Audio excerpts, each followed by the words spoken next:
Hi నమస్తే welcome to మారా మీడియా నేను మీ KVR winner stands alone winners don't do different things they do things different అని ఇంగ్లీష్లో ఒక పెద్ద ప్రోవర్బ్ అనమాట. అంటే ఏం లేదు, విజేతలు అనే వాళ్ళు ఒంటరిగా నిలబడతారు, కొత్తగా ఏం చేయరు, చేసేదాంట్లోనే కొత్తదనం చూపిస్తారని శివ్ ఖేరా ఒక గ్రేట్ కొటేషన్ అనమాట. ఇప్పుడు ఇదంతా ఎందుకు చెప్తున్నానంటే ఇప్పటిదాకా ఉమ్మడి ఆంధ్రప్రదేశ్ పాలనలోనే కాకుండా దేశవ్యాప్తంగా జరిగిన అన్ని రాష్ట్రాల ప్రభుత్వాలను దేశవ్యాప్తంగా వివిధ జాతీయ పార్టీల ప్రస్థానం తీసుకుంటే ఎంతసేపు ప్రజలను ఎట్లా ఓట్లతో బురిడి కొట్టించాలి, తాయిలాలతో బురిడి కొట్టించాలన్న ఆలోచన ఆవేశం తప్పిస్తే యాక్చువల్గా రాష్ట్ర దేశ పరిస్థితులను అవగాహన చేసుకొని అవపోసన బట్టి చేసిన పాలకులు ఎవరూ లేరు. ఇక నా ఓన్ ఎక్స్పీరియన్స్ ఏంటంటే ఉమ్మడి ఆంధ్రప్రదేశ్లోనే గతంలో మర్రి చెన్నారెడ్డిది స్వర్ణయుగంగా చెప్తూ ఉంటారు. యాక్చువల్గా ఆయన 78 నుంచి 80 మధ్య 2 ఏళ్ళు, తర్వాత 89 నుంచి 91 మధ్య 2 ఏళ్ళు, అంటే ఓవరాల్గా 4 సంవత్సరాలు 2 సార్లు ఆయన పాలించిన కాలంలో రాష్ట్ర ఆర్థిక క్రమశిక్షణను పూర్తిగా సంస్కరణల బాట పట్టించేలాగా పాలించారు. అప్పట్లో అంటే చాలామంది ది గ్రేట్ అంటే రోషయ్య లాంటి వాళ్ళు, నాదెండ్ల భాస్కర్రావు లాంటి వాళ్ళు అంటే ఆయనకి ఇచ్చిన మార్కులు #1 సీఎం అని. సో ఇప్పుడు ఇదంతా ఎందుకు చెప్తున్నానంటే ఉమ్మడి ఆంధ్రప్రదేశ్ ప్రయోజనాలను దృష్టిలో పెట్టుకొని ఏ పాలకుడు కూడా ఒక విజన్ని ఆవిష్కరించింది లేదు, ఒక మర్రి చెన్నారెడ్డి తప్ప గతంలో. ఆ తర్వాత వైఎస్ రాజశేఖర రెడ్డి ఎంతో కొంత పేద ప్రజలు మధ్యతరగతి వర్గాలను అప్లిఫ్ట్ చేసే దిశగా ఆయన పాలన సాగింది. ఆయన కూడా 5 ఏళ్లకు మించి ఎక్కువ పరిపాలించలేకపోయారు, తర్వాత అనంతలోకాలకు వెళ్ళిపోయారు. ఇక ఆ తర్వాత వైఎస్ జగన్మోహన్ రెడ్డిది స్వర్ణయుగంగా చెప్పుకుంటున్నారు. ఇప్పుడు ఇదంతా ఎందుకు చెప్పాల్సి వస్తుందంటే నిన్న వైఎస్ జగన్మోహన్ రెడ్డి ఆవిష్కరించిన వైసీపీ మేనిఫెస్టో ఏదైతే ఉందో పోయినసారి అంటే నవరత్నాల పేరుతో ఎట్లా అయితే రాష్ట్రాన్ని సంక్షేమం దిశగా పరుగులు పెట్టించారో, అభివృద్ధి పేరుతో పరుగులు పెట్టించారో దానికి మరికొంత మెరుగులు దిద్దేలాగా కొత్తగా ఏ హామీలు ఇవ్వలేదు, ఉన్న పథకాలకే కాస్త ఎక్కువ మొత్తం డబ్బులు జమ చేస్తూ ఆయన మేనిఫెస్టోను ఆవిష్కరించారు. ఇందులో ముఖ్యంగా చెప్పుకోవాల్సింది ఏంటంటే విద్యా వైద్య సంస్కరణలు ఎట్టి పరిస్థితుల్లోనూ ఆపేది లేదు, వాటిని మరింత ముందుకు తీసుకెళ్తాం. అలాగే కుంటుపడిన రాష్ట్ర అభివృద్ధిని మరింత పరుగులు పెట్టించేలాగా రాబోయే 5 ఏళ్లలో తన పాలనా కాలం సాగుతుందని చెప్పగానే చెప్పారనమాట. ఒక్కసారి వైఎస్ జగన్మోహన్ రెడ్డి నిన్న ఏం మేనిఫెస్టోను ఆవిష్కరించారో ఒకసారి చూద్దాం. మొత్తంగా అంటే నవరత్నాలు 2.0 చంద్రబాబు చెప్పినట్టు 600 హామీలు ఏమీ ఇవ్వలేదు. ఆయన మొత్తం 9 రంగాల వారిగానే తన మేనిఫెస్టోను తీర్చిదిద్దారు. ఇదే తన విజన్గా చెప్పుకుంటూ వచ్చారు. విద్య, అమ్మఒడి, ట్యాబులు, విద్యా కానుక, గోరుముద్ద, ఇంగ్లీష్ మీడియం, డిజిటల్ బోధన, ముఖ్యంగా అంటే ఇది తన పెట్ ప్రాజెక్ట్ అనమాట. తన బ్రెయిన్ చైల్డ్గా చెప్పుకుంటుంటారు కదా. సో దేశంలో ఎవడు కూడా చేయలేదని నిన్న స్వయంగా జగన్మోహన్ రెడ్డి నోటి నుంచి కూడా వినిపించింది. సో వీటిని కంటిన్యూ చేస్తాం. అలాగే వైద్య రంగంలో దేశంలో 67% పైగా రాష్ట్రాల్లో 67% పైగా దేశవ్యాప్తంగా తీసుకుంటే వైద్య రంగంలో ఖాళీలు ఉన్నాయి. కానీ ఒక ఆంధ్రప్రదేశ్లో మాత్రమే 3.7% ఖాళీలు ఉన్నాయి. వాటిని కూడా భర్తీ చేస్తాం. 17 మెడికల్ కాలేజీలు కనుక అందుబాటులోకి వస్తే ఇక ఇంటింట వైద్యం, స్పెషలిస్టులతోన వైద్యం ఫ్రీగా అందిస్తామని చెప్పి ఆయన చెప్పారనమాట. సో వైద్య రంగంలో కూడా సంస్కరణలు అమలవుతాయి, కొనసాగుతాయని చెప్పి చెప్పారు. అలాగే వ్యవసాయ రంగాన్ని కూడా ముందుకు తీసుకెళ్తామని చెప్పి చెప్పారు. దాంతోపాటు రైతు భరోసాను కొంత పెంచుతూ ఇచ్చిన హామీ ఆకట్టుకుంది. ఇక ఉన్నత విద్యకు సంబంధించి కాపు నేస్తాం, తర్వాత విదేశాలకు వెళ్ళి చదువుకునే వాళ్ళకు ప్రతి రూపాయి కూడా ప్రభుత్వమే ఖర్చు పెడుతుంది. ఇది సంక్షేమం కాదు, పెట్టుబడి. అంటే భావి తరాలను తీర్చిదిద్దే క్రమంలో చాలా బాగా చెప్పారనమాట. 2030 నాటికి ఐబీ సర్టిఫికెట్తో గ్లోబల్ వైడ్గా ఆంధ్రప్రదేశ్ పిల్లలు కనుక తిరిగితే ఒక్కసారి ఇమాజిన్ చేసుకోండి ఆ ట్రాన్స్ఫర్మేషన్ ఎట్లా ఉంటుందన్నది ఆయన చెప్తే అందరికీ ఫ్యూజులు అవుతాయి. ఇట్లాంటి పాలన గతంలో ఎప్పుడైనా సాగిందా? చంద్రబాబు నాయుడిని ఇచ్చేది. చంద్రబాబు అనేటోడు నథింగ్. ఎందుకంటే ఆయన పాలనా కాలంలో ఫీజుల విప్లవం జరిగింది, నారాయణ స్కూల్లో పెరుగుదల జరిగింది, శ్రీ చైతన్య స్కూల్లో, భాష్యం స్కూల్లో, విజ్ఞానం స్కూల్లో దోపిడీ జరిగింది. పైగా రాష్ట్రానికి దేశానికి ఆ మానవ వనరులు ఉపయోగపడకపోగా విదేశాల్లోకి వెళ్ళి బ్రెయిన్ డ్రైన్ అంటారు, అంటే మేధో వలస జరిగింది తప్ప దానివల్ల అంటే ఒక సెక్షన్ బాగుపడింది తప్ప రాష్ట్రానికి ఒరిగిందేం లేదన్నది అందరికీ తెలిసిన చరిత్రనే. ఇక నాడు నేడు స్కూళ్ళ విప్లవం మళ్ళీ కొనసాగుతుంది. పేదల ఇళ్లకు సంబంధించి మళ్ళా అంటే ఇప్పటిదాకా 31 లక్షల మంది అర్హులను గుర్తించి వాళ్ళకు ఇంచుమించు ఇప్పటిదాకా 9 లక్షల మందికి పైగా జాగాలు ఇచ్చి ఇల్లు కూడా కట్టించడం పూర్తయింది. రాబోయే 5 ఏళ్లలో వాటిని కూడా పూర్తి చేస్తాం. కొత్త లబ్ధిదారులను కూడా ఎంపిక చేసి ఇస్తామని చెప్పి ఆయన చెప్పారు. మహిళా సాధికారతను మరింత ముందుకు తీసుకెళ్తాం. అలాగే సామాజిక భద్రత, అభివృద్ధి, ముఖ్యంగా 5 ఏళ్లలో అభివృద్ధిని, ముఖ్యంగా రాబోయే 5 ఏళ్లలో రాష్ట్రాన్ని అభివృద్ధి దిశగా ఎట్లా ముందుకు తీసుకెళ్తామన్నది సపరేట్గా చెప్పుకుంటూ వచ్చారనమాట. సో వచ్చే 5 ఏళ్లలో ఇవి పూర్తి చేస్తామని చెప్పుకుంటూ వచ్చారనమాట.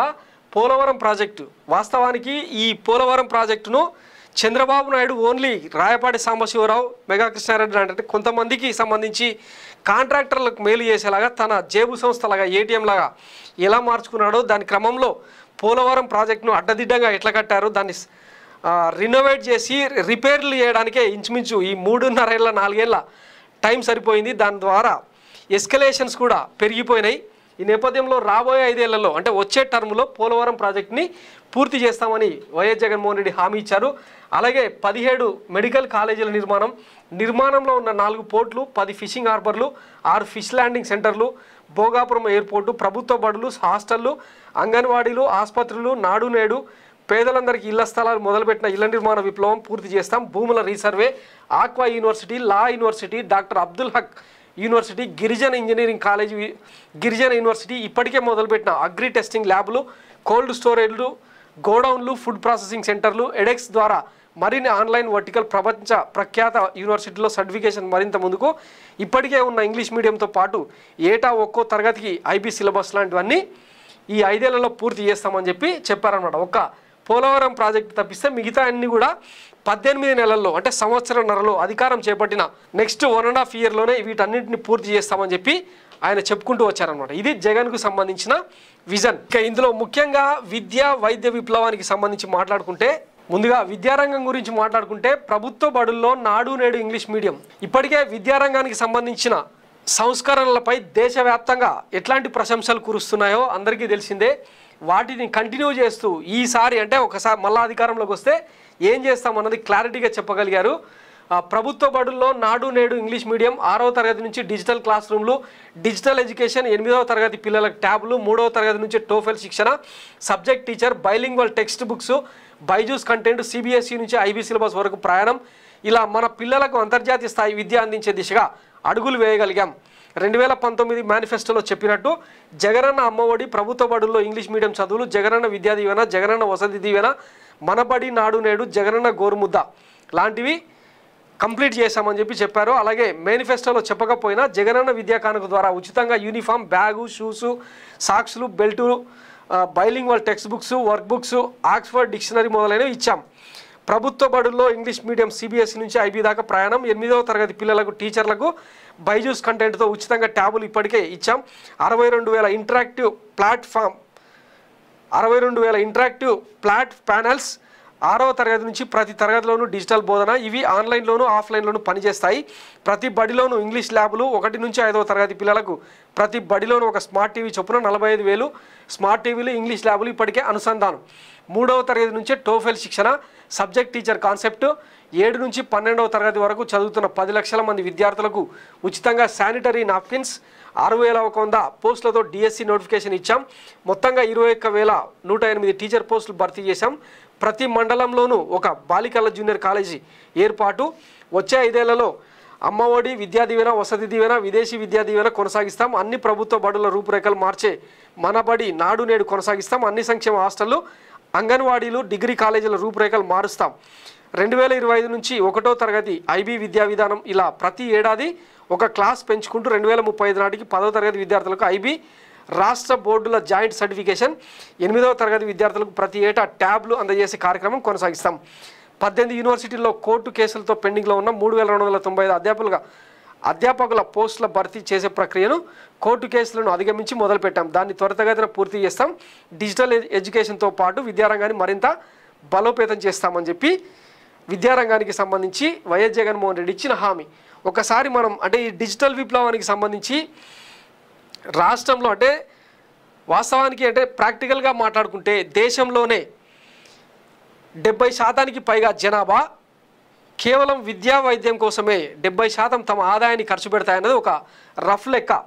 ఈ ప్రాసెస్లో ఆస్తులు అమ్ముకున్న వాళ్ళు ఉన్నారు, తాలిబొట్లు కుదవబెట్టి పిల్లల్ని చదివించుకుంటున్న వాళ్ళు ఉన్నారు, పిల్లల కష్టం చూడలేక ఆత్మహత్యలు చేసుకున్న తల్లిదండ్రులు ఉన్నారు. తల్లిదండ్రుల కష్టాన్ని అంటే తమకు ఫీజులు కట్టలేక తమని చదివించలేక నరకయాతన అనుభవిస్తున్న సీన్స్ చూసి ఆత్మహత్యలు చేసుకున్న పిల్లలు చాలామంది ఉన్నారు. సో ఇవన్నీ ఎన్సీఆర్బీ అంటే నేషనల్ క్రైమ్ బ్యూరో రికార్డ్స్ ప్రకారం కొన్ని వందల వేల కేసులు నమోదైనాయి. సో ఇవేవి బయట ప్రపంచానికి పెద్దగా తెలియకపోవచ్చు. వీటన్నింటిని అరికట్టేలాగా వైఎస్ జగన్మోహన్ రెడ్డి తీసుకొచ్చిన విప్లవాత్మక మార్పులు, దీనికి అంతటికీ ఆయన చేసిన ప్రయత్నం కేవలం 73,000 కోట్ల రూపాయల ఖర్చు విద్యారంగం మీద. దీంతోనే ఇన్ని అద్భుతాలు నమోదైనాయి అన్నమాట. ఒకసారి మీకు ప్రాక్టికల్గా అంటే విద్యకు సంబంధించి జనం పడుతున్న నరకయాతన ఎట్లుంటుందో ఒకసారి మీకు వినిపిస్తా చూడండి. ప్రీ స్కూల్ 2 గంటలు కూర్చోబెడతారంటే దానికి 78,000 అండి. అడిగేవాళ్ళు లేరండి. అసలు ఎక్కడికి తీసుకొస్తామండి డబ్బు? ఎక్కడికి తీసుకొస్తాం మనం? నేను అందుకే చెప్తున్నాను, డబ్బు అంతా తిరిగేది వైద్యం హాస్పిటల్స్ లోను, స్కూల్స్ లేదా కాలేజెస్ లోను. ఈ 2 ఏ ప్రభుత్వం అయినా సరే ఈ 2 మీరు పట్టుకుంటే మీ వెనకాల మేము ఉంటాం. పార్టీతో మాకు సంబంధం లేదు. మాకు సంక్షేమమే ముఖ్యం, అభివృద్ధి ముఖ్యం, మాకు అసలే ముఖ్యం. మీరు 2 వెంట ఉంటే మీ వెంట మేము ఉంటాం. సో ఇది ఒక సామాన్యుడి మనోగతం అనమాట. అంటే సాఫ్ట్వేర్ ఇంజనీర్ అయినా లాయర్ అయినా ఇంకా అంటే ఏ రకమైన సంపాదన ఉన్నా సరే విన్నారు కదా, కేవలం నర్సరీ ఎడ్యుకేషన్కే 2.5-3 లక్షలు వసూలు చేస్తున్న దిక్కుమాలిన వ్యవస్థలు ప్రతి రాష్ట్రంలో ఉన్నాయి. ఒక ఆంధ్రప్రదేశ్లో మాత్రమే దీనికి మినహాయింపు. ఇంట్లో 2 పిల్లలుంటే యావరేజ్గా ₹1,00,000 సేవ్ చేసినట్టు అయింది. ఈ గోరుముద్ద, జగనన్న అమ్మఒడి ఇట్లాంటివన్నీ తీసుకుంటే విద్య ఫ్రీగా అందడంతో పాటు ₹1,00,000-1,50,000 ఒక్కొక్క కుటుంబానికి మేలు జరిగింది. ఈ విషయాన్ని గుర్తించారు ఎవరైనా? సో కంచాయిలా లాంటి వాళ్ళు ఏమన్నారో ఒకసారి వినండి. ఈ 5 ఏళ్లతో ఒకవేళ ఈ ఎక్స్పెరిమెంట్ ఆగిపోతే ఈ స్కూల్ రిఫార్మ్ వ్యతిరేకులు రేపు పవర్లోకి వస్తే నష్టపోయేది జగన్మోహన్ రెడ్డి గారు. నష్టపోయేది కూలి చేసుకునేటోళ్ళు, నష్టపోయేది వాళ్ళ పిల్లలు టై కట్టుకొని బూట్లు వేసుకొని మంచి ఫుడ్ తింటూ ఇంగ్లీష్ మీడియంలో అంబానీ స్కూల్ లాంటి ప్రభుత్వ స్కూల్లో చదువుకుంటున్న పిల్లల తల్లిదండ్రులు వాళ్ళ భవిష్యత్తు ఈ దేశంలో పుట్టబోయే ఐన్స్టీన్లు ఆగిపోతుంది. కనుక మీరు ఏం చేయాలి? జగన్మోహన్ రెడ్డి గారు వస్తారా రారా నాకు అవసరం లేదు, కానీ ఇప్పుడున్న ఆంధ్రప్రదేశ్ ఎడ్యుకేషనల్ ఎక్స్పెరిమెంట్ ను కంటిన్యూ చేయడం కోసము ఈ సెమినార్ తర్వాత మీరు కార్యకర్తలుగా పనిచేయాలి. It is not the question of parties. It is the question of taking Ambedkar into every house, creating Ambedkar in every house through English medium and teaching dignity of labor. Thank you very much. విన్నారు కదా, చాలామంది పిల్లలు అంటే డబ్బులు లేక ఎట్లాంటి దుర్భర పరిస్థితుల్లో విద్యకు దూరం అవుతున్నారో, బాల కార్మికులుగా అవతారం ఎత్తుతున్నారో అందరికీ తెలిసిందే. అట్లాంటి స్థితి ఇంకా ఏ ఒక్క పిల్లాడికి కూడా, ఏ ఒక్క అమ్మాయికి కూడా రాకూడదని ఈ విద్యా సంస్కరణలు చేపట్టిండు వైఎస్ జగన్మోహన్ రెడ్డి. వాస్తవానికి దీని వెనకాల అంటే ఆయన కొత్త తరం రాజకీయాల్ని చేయడం మొదలుపెట్టారు. ఆయనకు అడ్డు చెప్పే వాళ్ళు లేరు కాబట్టి చాలా సాఫీగా చేసుకుంటూ పోయిండని ఒక ఆర్గ్యుమెంట్ ఉంది. సో ఇది కంటిన్యూ చేయాలంటే జగన్మోహన్ రెడ్డి తప్పిస్తే ఈ సాలెగూడు లాంటి కార్పొరేట్ల చేతుల్లో బందీ అయిన చంద్రబాబుతో అసాధ్యం. ఈ విషయం గుర్తుపెట్టుకోవాలి.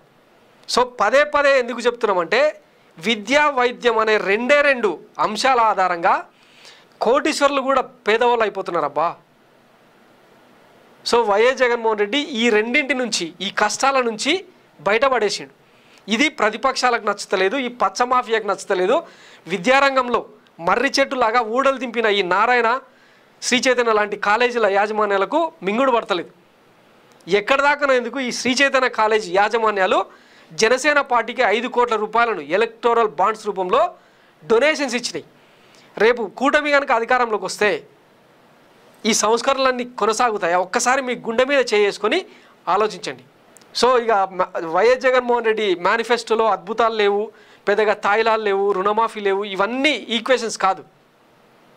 మళ్ళా చెప్తున్నాం, కేవలం విద్య ద్వారా 1,00,000 నుంచి 1,50,000 2 లక్షల వరకు ఫీజుల మోత తప్పింది. దీనికోసమైనా వైఎస్ జగన్మోహన్ రెడ్డిని కంటిన్యూ చేయాల్సిన అవసరం ఉంది. మొన్న కడపలో కూడా నామినేషన్ సందర్భంగా చెప్పిండు కదా, కుటుంబ సభ్యులందరూ కూడా దూరం అయ్యారు, కుటుంబ సభ్యులను కోటీశ్వరులను చేసేదానికి కాదు నేను ముఖ్యమంత్రి అయింది అని. సో ఈరోజు ఎంతమంది పేదలను ఆ పేదరికం నుంచి బయటపడేశాడో ఒకసారి అర్థం చేసుకోవాలి. నివేదికలు కూడా చెప్తున్నాయి, 16-17% ఉన్న పేదరికం ఆంధ్రప్రదేశ్లో 4% దిగిపోయింది. పావర్టీ అనేది తగ్గిపోయింది. ఇవి వాళ్ళు కొట్టుకుంటున్న డబ్బా కాదు, కేంద్ర నివేదికలు చెప్తున్న మాట. సో ఇది విద్యారంగానికి సంబంధించిన వైఎస్ జగన్మోహన్ రెడ్డి సృష్టించిన విప్లవం. ఇక వైద్య రంగానికి వస్తే, వైద్యం పేదలకు చేరువైంది. వైఎస్ఆర్ ఆరోగ్యశ్రీ ద్వారా 25 లక్షల వరకు ఉచిత వైద్యం. మేనిఫెస్టోలో చెప్పలే, వాస్తవానికి గత ఎన్నికల్లో కానీ అంత మేనిఫెస్టోలో చెప్పలే. కానీ ఎన్నికలకు ముందే ఈ ఆరోగ్యశ్రీ పరిమితిని 25 లక్షల వరకు పెంచారు. విలేజ్ క్లినిక్లు, పిహెచ్సిలు, సిహెచ్సిలు, ఏరియా ఆసుపత్రులు, జిల్లా ఆసుపత్రుల నుంచి మెడికల్ కాలేజీల వరకు నాడు నేడుతో అభివృద్ధి చేశాం. 17 కొత్త ప్రభుత్వ మెడికల్ కాలేజీల నిర్మాణం చేపట్టాం. 54,000కు పైగా వైద్య సిబ్బంది నియామకం. మన గడప వద్దనే వైద్యం అందేలా YSR village clinics, family doctor, Jagananna ఆరోగ్య సురక్ష శిబిరాలు, ఇలా దేశానికే దిక్సూచిగా ప్రతిష్టాత్మక కార్యక్రమాలు చేపట్టాం. 2019 మేనిఫెస్టోలో చెప్పినట్టు వైఎస్ఆర్ ఆరోగ్యశ్రీ వార్షిక ఆదాయ పరిమితి 5 లక్షలకు పెంచాం. దీంతో రాష్ట్రంలోని 90%కి పైగా కుటుంబాలకు లబ్ధి చేకూరింది. ప్రభుత్వ ఆసుపత్రుల్లో సుమారు 54,000 మంది వైద్య సిబ్బందిని నియమించాం. దేశంలో స్పెషలిస్టుల వైద్య కొరత జాతీయ స్థాయిలో 61% ఉంటే ఆంధ్రప్రదేశ్లో మాత్రం 3.94% మాత్రమే. ఆ బ్యాక్లాగ్స్ని కూడా ఫిల్ చేస్తామని చెప్పారు నిన్న. ఆరోగ్యశ్రీ ఆసరా ద్వారా చికిత్స అనంతరం కోలుకునే సమయంలో ఆ కుటుంబానికి ఆర్థిక సాయం రోజుకు 225 రూపాయలు, గరిష్టంగా నెలకు 5,000 వరకు చెల్లింపు. డాక్టర్ల సూచన మేరకు ఎన్ని రోజులైనా వర్తింపు. ఫర్ ఎగ్జాంపుల్, ఒక యజమాని ఇంట్లో అంటే ఏదో అనుకోని కారణాల వల్ల అనారోగ్యం బారిన పడితే ఆయన ద్వారా అంటే ఆ కుటుంబం పోషణ కరువయ్యే పరిస్థితుల్లో ప్రభుత్వమే మానవతా దృక్పథంతో ఇస్తున్న డబ్బు ఇది. ఏ ముఖ్యమంత్రి అయినా, ఏ పాలకుడైనా ఈ తరహా ఆలోచన చేశాడా? ఇది అందట్లేదా? వైద్య రంగంలో నాడు నేడు అమలు చేశాం. దీర్ఘకాలిక వ్యాధిగ్రస్తులకు 10,000 వరకు పింఛన్ అందిస్తున్నాం. మేనిఫెస్టోలో చెప్పకపోయిన ఆరోగ్యశ్రీ పరిమితిని 25 లక్షలకు పెంచాం. క్యాన్సర్ లాంటి ప్రాణాంతక వ్యాధులకు ఉచిత వైద్యం. ఆరోగ్యశ్రీ ప్రొసీజర్లు 1059 నుంచి 3,257కు పెంచాం. నెట్వర్క్ ఆసుపత్రుల సంఖ్య 919 నుంచి 2,309కి పెంచాం. కోవిడ్ విపత్తును సమర్థంగా ఎదుర్కొని దేశానికే ఆదర్శంగా నిలిచాం. కోవిడ్ను బ్లాక్ ఫంగస్ ఆరోగ్యశ్రీలో చేర్చిన తొలి రాష్ట్రం మనదే. ఇదే కోవిడ్ క్రైసిస్ టైంలో చంద్రబాబు నాయుడు ఏడున్నాడు, నారా లోకేష్ ఏడున్నాడు, పవన్ కళ్యాణ్ ఏడున్నాడు? ఒకసారి ఆలోచించండి. ఇదే చిరంజీవి ఈరోజు కామినేని ఆసుపత్రి ఆయన కామినేని శ్రీనివాసరావుకు మద్దతుగా ఒక స్టేట్మెంట్ ఇచ్చిండు, అప్పీల్ చేసిండు, ఇట్లాంటి మంచి మనిషిని గెలిపియండి అని. ఇదే మెగాస్టార్ ఆ రోజు కోవిడ్ సమయంలో దోశలేయడం ఎట్లా అని చెప్పి వీడియోలు చేసిండు. సో ఈ రాష్ట్రానికి పాలకులు కూటమి కట్టి ప్రజలకు మేలు చేసేది? ఒకసారి ఆలోచించండి. అన్ని ప్రభుత్వ ఆసుపత్రుల్లో WHO GMP ప్రమాణాలున్న మందులు ఉంచాం. వైద్యం కోసం డాక్టర్ల చుట్టూ తిరగాల్సిన అవసరం లేకుండా విలేజ్ క్లినిక్స్తో అనుసంధానమైన ఫ్యామిలీ డాక్టర్ ప్రోగ్రాం. రాష్ట్ర వ్యాప్తంగా జగనన్న ఆరోగ్య సురక్ష కార్యక్రమాలు నిర్వహించి ప్రతి కుటుంబాన్ని జల్లెడ పట్టి గడప వద్దే ఆరోగ్య సమస్యలు గుర్తించి ఉచితంగా వైద్యం, టెస్టులు, మందులు అందిస్తున్నాం. 17 ప్రభుత్వ మెడికల్ కాలేజీల నిర్మాణం, తద్వారా మల్టీ స్పెషాలిటీ డాక్టర్ల సేవలు, టెర్షియరీ కేర్ను జిల్లా కేంద్రాలకు తెచ్చాం. 2023-24 విద్యా సంవత్సరంలో 5 కాలేజీల్లో ప్రారంభమైన అడ్మిషన్లు, వీటి వల్ల అదనంగా వచ్చిన MBBS సీట్లు 750, ఈ 5 ఏళ్లలోనే వచ్చిన PG సీట్లు 801, 10,132 విలేజ్ క్లినిక్స్, పట్టణ ప్రాంతాల్లో 542 urban health clinics, Uddanam kidney వ్యాధుల సమస్యకు శాశ్వత పరిష్కారం. 785 కోట్లతో వైఎస్ఆర్ సుజలధార మంచినీటి ప్రాజెక్టు, పలాసలో kidney research centre, super speciality ఆసుపత్రి నిర్మించాం. వెలిగొండ ప్రాజెక్టు 2 టన్నులు పూర్తి చేశాం. ప్రకాశం, నెల్లూరు, వైఎస్ఆర్ జిల్లాలో ఫ్లోరైడ్ బాధిత మండలాల్లో 15,25,000 జనాభాకు సురక్షిత తాగునీరు అందిస్తాం. గిరిజన ప్రాంతాల్లో 5 మల్టీ స్పెషాలిటీ ఆసుపత్రుల నిర్మాణం చేపట్టాం. తిరుపతిలో పిల్లల హార్ట్ సెంటర్, కడపలో సూపర్ స్పెషాలిటీ బ్లాక్ క్యాన్సర్ ఆసుపత్రి, మానసిక ఆరోగ్య కేంద్రం నిర్మించాం. వచ్చే 5 ఏళ్లలో ఈ సంక్షేమ అభివృద్ధిని కొనసాగిస్తామని వైఎస్ జగన్మోహన్ రెడ్డి ఇచ్చిన హామీ. వచ్చే 5 ఏళ్లలో 5 కొత్త మెడికల్ కాలేజీల నిర్మాణం పూర్తి చేయడంతో పాటు మిగతా 12 కొత్త మెడికల్ కాలేజీలను అందుబాటులోకి తీసుకొస్తాం. మొత్తం 2,500 MBBS సీట్లు, 2,737 PG మెడికల్ సీట్లు అందుబాటులోకి వస్తాయి. హృద్రోగ బాధితుల కోసం విశాఖ, గుంటూరు, కర్నూలులో 3 వైద్య హబ్లు, గుంటూరు, కర్నూలు, విశాఖ, కడప, కాకినాడ, అనంతపురంలో క్యాన్సర్ కేర్ సెంటర్లు అందుబాటులోకి తెస్తాం. కొత్తగా 17 నర్సింగ్ కాలేజీలు, వీటి ద్వారా 1,020 నర్సింగ్ సీట్లు అందుబాటులోకి తెస్తాం. ఇవే కాకుండా కంటామినేషన్ అయిన వాటర్ తాగి చాలామంది రోగాల బారిన పడుతున్నాం. వాస్తవానికి అంటే ఒక మనిషి ఆరోగ్యకరంగా జీవించాలంటే ఆహారం ఎంత నాణ్యతంగా ఉండాలో మంచినీళ్ళు కూడా అంతే క్వాలిటీతో ఉండాలి. కానీ ఈరోజు ఈ కెమికల్ ఫ్యాక్టరీల వల్ల పర్యావరణ సమతుల్యం దెబ్బతినడం వల్ల కంటామినేట్ అయిపోతుంది అన్నమాట వాటర్. వాటన్నిటిని ఫిల్టర్ చేసి ఆంధ్రప్రదేశ్ ప్రజలకు రక్షిత మంచినీటిని గ్రిడ్ ఏర్పాటు చేసి ఇంటింటికి 20 లీటర్ల చొప్పున అందిస్తామని చెప్పి వైఎస్ జగన్మోహన్ రెడ్డి నిన్న హామీ ఇచ్చిండు. సో రాబోయే 5 ఏళ్లలో ఈ కార్యక్రమాలు కూడా వాస్తవానికి ఈ 5 ఏళ్లలో 2 ఏళ్ళు కరోనా పీరియడ్ తీసేస్తే మిగతా 3 ఏళ్లే ఆంధ్రప్రదేశ్లో పాలన సవ్యంగా సాగింది. ఇక కోవిడ్ మహమ్మారి కారణంగా ఎంత లాస్ అయినరో, ఆర్థిక వ్యవస్థ ఎంత నష్టపోయింది అన్నది ఆల్రెడీ ఆంధ్రప్రదేశ్ ప్రజల కళ్ళ ముందర ఉన్న నేపథ్యంలో అంటే ఫస్ట్ మనిషి బతకాలే, మంచి తిండి తినాలి, ఆ తర్వాత విద్యా వైద్యం అందించాలన్న కోణంలో మాత్రమే పాలన సాగింది. రాబోయే 5 ఏళ్లలో వీటన్నిటిని అధిగమించారు. ఆల్రెడీ ఎస్టాబ్లిష్ అయిపోయిన నేపథ్యంలో వీటిని కొనసాగిస్తున్నాయి. వీటికి ఇంకా పెద్దగా ఫండ్స్ ఖర్చు చేయాల్సిన అవసరం లేదు. సో రాబోయే రోజుల్లో రోడ్లు, ఇతర అభివృద్ధి కార్యక్రమాలు, పోర్ట్లు ఇట్లాంటివన్నీ కూడా పూర్తి చేస్తామని చెప్పి ఆయన క్లారిటీగా చెప్పిండు అనమాట. 2014 నుంచి 19 మధ్య చంద్రబాబు పాలన ఎట్లా సాగింది, 2019 నుంచి 24 మధ్య తన పాలన ఎట్లా సాగింది అన్నది అంశాల వారీగా చెప్తూ టాలీ చేస్తూ వచ్చారు. ఇక ఈ పచ్చమంద 14 లక్షల కోట్ల అప్పయింది, దుర్మార్గపు పాలన సాగుతుంది, ఇట్లా అయితే శ్రీలంక అవుతుంది అది ఇదని చెప్పి మాట్లాడిన వాళ్ళు ఈరోజు జగన్ కంటే మెరుగైన సంక్షేమం ఇస్తామనే కాడికి వచ్చిర్రు అనమాట. సో వాళ్ళ వాయిస్లో కూడా బేస్ తగ్గింది. అవినీతి అని చాలాసార్లు మాట్లాడినరు, ఇప్పుడు ఆ అవినీతి లేదు. సో ఈ మార్పులన్నీ గమనించండి ఒకసారి. ఇక ఎస్సీ ఎస్టీ సంక్షేమం, బీసీ సంక్షేమం, కాపు సంక్షేమం ఇవన్నీ కొనసాగుతూనే ఉంటాయి. ఇకపోతే వైఎస్ఆర్ గతంలో చంద్రబాబు గురించి ఏమన్నాడో ఒకసారి వినండి. అన్నం పెట్టడు కానీ చిన్నమ్మకేమో బంగారు గాజులు చేస్తా ఉన్నాడు. సొంత అమ్మకు అన్నం పెట్టని వాడు చిన్నమ్మకు బంగారు గాజులు చేస్తారంటే ఇది ఎంత మటుకో నమ్మశక్యంగా ఉంటుందో క్షణం ఆలోచించండి. చెప్పిన ప్రతి మాట నిలబెట్టుకున్న ప్రభుత్వం మారైతే మిగిలినప్పుడల్లా ప్రజలను మోసం చేసిన ప్రభుత్వం మారింది. అసలు ఇవాళ ఎన్నికలు వచ్చాయి. విన్నారు కదా, 2009లో అన్నీ ఫ్రీ ఫ్రీ ఫ్రీ అని చెప్తూ వచ్చాడు అనమాట. కానీ జనం నమ్మలే. వైఎస్ రాజశేఖర రెడ్డి వాస్తవానికి 2004లో రుణమాఫీ చేస్తాం, ఫ్రీ కరెంట్ ఇస్తామని 2-3 హామీలతో అధికారంలోకి వచ్చారు. తర్వాత ఆరోగ్యశ్రీని అమలు చేశారు, ఫీజు రియంబర్స్మెంట్ అమలు చేశారు. వాటిని కొనసాగిస్తామని చెప్పి ఒకటి ఉచిత కరెంటును 7 గంటలు కాకుండా 9 గంటలు ఇస్తామన్న ఒకే ఒక అడిషనల్ హామీనిచ్చి గెలిచారు. సో వైఎస్ జగన్మోహన్ రెడ్డి కూడా తండ్రి అడుగుజాడలోనే నడిచినట్టు అనిపించింది. కొత్తగా ఏమి తాయిలాలు వరాలు కురిపించకుండానే నవరత్నాలను కొనసాగిస్తాం అంటే ద్రవ్యోల్బణాన్ని దృష్టిలో పెట్టుకొని జనరల్గా ఖర్చులు పెరుగుతుంటాయి కాబట్టి కొంత ఇప్పుడు రైతు భరోసా ఉంది, 13,500 ఇచ్చేది ఇప్పుడు 16,000 ఇస్తున్నాం. తర్వాత అమ్మఒడి గతంలో 13,000 ప్లస్ 2,000 మెయింటెనెన్స్ కోసం ఇచ్చేది ఇప్పుడు 16,000 17,000 ఇస్తామని చెప్పి ప్రకటించారు. సో జనాలకు పిచ్చ క్లారిటీ ఉంది. ఎందుకంటే ఇంతకు మించిన సంక్షేమం అవసరం లేదు, అభివృద్ధి సాగితే చాలు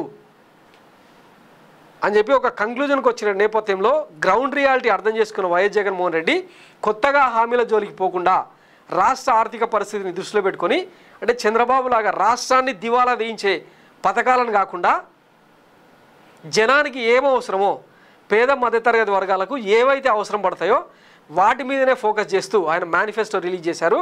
సో రాష్ట్ర వ్యాప్తంగా చాలా ప్రశంసలు కురుస్తున్నాయి. ఈరోజు తాడిపత్రిలో ఆయన బహిరంగ సభకు పెద్ద ఎత్తున జనాలు కూడా వచ్చారు. ఇది అనమాట ఒక విశ్వసనీయత ఉన్న నాయకుడికి విశ్వాసం లేని నాయకుడికి అంటే ఓటేసిన ప్రజలను నమ్మించి మోసం చేసే విశ్వాసం లేని నాయకుడికి ఉండే తేడా. ఒకటి సింపుల్ లాజిక్ అప్ప, జగన్మోహన్ రెడ్డికి నీతి ఉంది, నిజాయితీ ఉంది, ఆయన వైపు ధర్మం ఉంది కాబట్టే పెద్దగా మోసం చేసే వ్యవహారం చేయలేదు. ఏవైతే చెప్పాడో ఒకటి మద్య నిషేధం, సిపిఎస్ రద్దు లాంటి 2-3 హామీలు తప్పిస్తే మిగతావన్నీ చేసి చూపించారు కదా. అదే చంద్రబాబు 600 హామీలు ఇచ్చిండు 2014లో, చేయలేదు కాబట్టి ఆయనను బండకేసి కొట్టిండ్రు. ఈసారి అందుకే ఈ రియాలిటీ అర్థం చేసుకునే వైఎస్ జగన్మోహన్ రెడ్డి కొత్త హామీల జోలికి వెళ్ళలేదు. ఇది ఒక్కటే సింపుల్ హామీ. మోసం చేసేటోడు ఎన్నైనా చెప్తాడు. A mistake repeated more than once is a choice. Paulo Coelho అని ది గ్రేట్ రైటర్ అనమాట. ఆయన చెప్పిన ప్రకారం అంటే ఒక్కసారి చేస్తే మిస్టేక్ అది, కానీ పదే పదే అదే చేస్తే హ్యాబిచువల్ అఫెండర్ అంటారు చంద్రబాబు లాగా. సో ఇట్లాంటి ప్రయత్నం జగన్మోహన్ రెడ్డి చేయకపోవడంతోనే హ్యాట్స్ ఆఫ్ జగన్ అని చెప్పి మాట్లాడుతూ ఉన్నారు ఇప్పుడంతా. సో ఇక ఫైనల్గా చెప్పొచ్చేది ఏంటంటే చంద్రబాబు డైనమిక్ ట్రైనింగ్ ప్రతి ఊరికి. సో ఇక ఫైనల్గా చెప్పొచ్చేది ఏంటంటే, ఇంతకుముందు వైఎస్ఆర్ మాటలు విన్నారు కదా, ఆల్ ఫ్రీ బాబు. వైఎస్ జగన్మోహన్ రెడ్డి దృష్టిలో చంద్రబాబు ఏందన్నది ఒకసారి వినండి. డైనమిక్ ట్రైనింగ్ ప్రతి ఊర్లో కూడా. మనం యుద్ధం చేస్తా ఉన్నది ఒక చంద్రబాబు నాయుడుతో యుద్ధం కాదు, దయచేసి ఇది మనసులో పెట్టుకో. చంద్రబాబు నాయుడు అనే వ్యక్తి నథింగ్.